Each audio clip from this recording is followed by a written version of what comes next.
Hi friends, welcome to my cooking channel cook and taste with ಉಜ್ವಲ.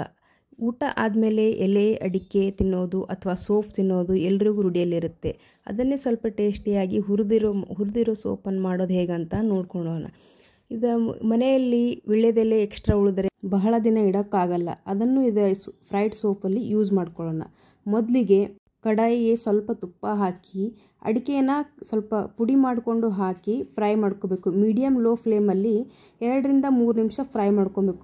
ಇದರಿಂದ ಅಡಿಕೆ ಗಟ್ಟಿಯಾಗಿರೋದಿಲ್ಲ, crispy ಥರ ಆಗ್ತವೆ. ಮತ್ತು ಅದೇ ಕಡಾಯಿಗೆ ಕಟ್ ಮಾಡಿರೋಂಥ ವೀಳ್ಯದೆಲೆನೂ ಹಾಕಿ ಫ್ರೈ ಮಾಡ್ಕೋಬೇಕು.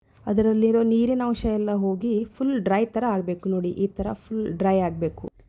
ಅದೇ ಕಡಾಯಿಗೆ 4 ರಿಂದ 5 ಏಲಕ್ಕಿ, 4 ರಿಂದ 5 ಲವಂಗನ ಸ್ವಲ್ಪ ಬಿಸಿ ಮಾಡಿಕೊಂಡು ಇಟ್ಕೋಬೇಕು. ಕಡಾಯಿಗೆ 2 ಸ್ಪೂನ್ ಆಗುವಷ್ಟು ತುಪ್ಪನ ಹಾಕಿ ನಾನಿಲ್ಲಿ 2 ಬಟ್ಲ ಆಗುವಷ್ಟು ಸೋಂಪು ಕಾಳನ್ನು ತೊಗೊಂಡಿದ್ದೇನೆ. 2 ಸೋಂಪು ಕಾಳನ್ನು ಹಾಕಿ ಚೆನ್ನಾಗಿ ಹುರಿದ್ಕೋಬೇಕು. ಫ್ಲೇಮ್ನ ಮೀಡಿಯಮ್ ಲೋ ಫ್ಲೇಮಲ್ಲಿಟ್ಟು 2 ರಿಂದ 3 ನಿಮಿಷ ಚೆನ್ನಾಗಿ ಫ್ರೈ ಮಾಡ್ಕೊಂಡ್ಮೇಲೆ 1 ಸ್ಪೂನ್ ಆಗುವಷ್ಟು ಎಳ್ಳನ್ನು ಹಾಕಿ ಚೆನ್ನಾಗಿ ಮಿಕ್ಸ್ ಮಾಡ್ಕೋಬೇಕು. ನೋಡಿ, ಈ ಥರ 2 ರಿಂದ 3 ನಿಮಿಷ ಫ್ರೈ ಮಾಡ್ಕೊಂಡ್ಮೇಲೆ ಮತ್ತೆ 1 ಸ್ಪೂನ್ ಆಗುವಷ್ಟು ಅಜವಾನ ಹಾಕ್ಕೊಳ್ಳಿ. ಅಜವಾನ ಸ್ವಲ್ಪ ಕಡಿಮೆನೇ ಹಾಕ್ಕೋಬೇಕು.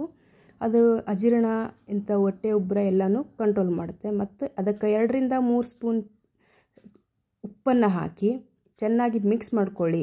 ಕಲರ್ ಚೇಂಜ್ ಆಗೋವರೆಗೂ ಫ್ರೈ ಮಾಡಿಕೊಂಡ್ರೆ ರೆಡಿಯಾಗಿರುತ್ತೆ. ಹುರಿದಿರುವಂಥ ಅಡಿಕೆಯಲ್ಲಿ ತಣ್ಣಗಾಗಿರುತ್ತೆ. ಅದಕ್ಕೆ ಒಂದು ಮಿಕ್ಸಿ ಜಾರಿಗೆ ಹಾಕಿ ಸ್ವಲ್ಪ ತರಿಯಾಗಿ ರುಬ್ಬಿ ಅದಕ್ಕೆ ಏಲಕ್ಕಿ ಲವಂಗನ ಹಾಕಿ ಮಿಕ್ಸಿ ಜಾರಲ್ಲಿ ಗ್ರೈಂಡ್ ಮಾಡ್ಕೊಳ್ಳಿ. ನೋಡಿ, ಈ ಥರ ಆಗಬೇಕು. ಪೂರ್ತಿ ಫೈನ್ ಪುಡಿ ಮಾಡ್ಕೊಳ್ಳೋದು ಬೇಡ.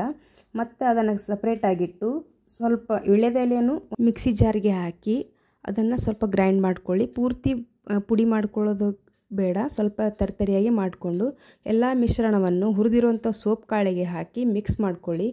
ನೋಡಿ, ಈ ಥರ ಎಲ್ಲವನ್ನು ಸರಿಯಾಗಿ ಮಿಕ್ಸ್ ಮಾಡಿಕೊಂಡ್ರೆ ಫ್ರೈಡ್ ಸೋಪ್ ರೆಡಿಯಾಗಿದೆ. ಇದನ್ನು ಒಂದು ಏರ್ ಟೈಟ್ ಬಾಕ್ಸಲ್ಲಿ ಹಾಕಿಟ್ರೆ 15 ರಿಂದ 20 ದಿನದವರೆಗೂ ಯಾವುದೇ ರೀತಿ ಕೆಡೋದಿಲ್ಲ. ತಿನ್ನೋದಕ್ಕೂ ತುಂಬ ರುಚಿಯಾಗಿರುತ್ತೆ.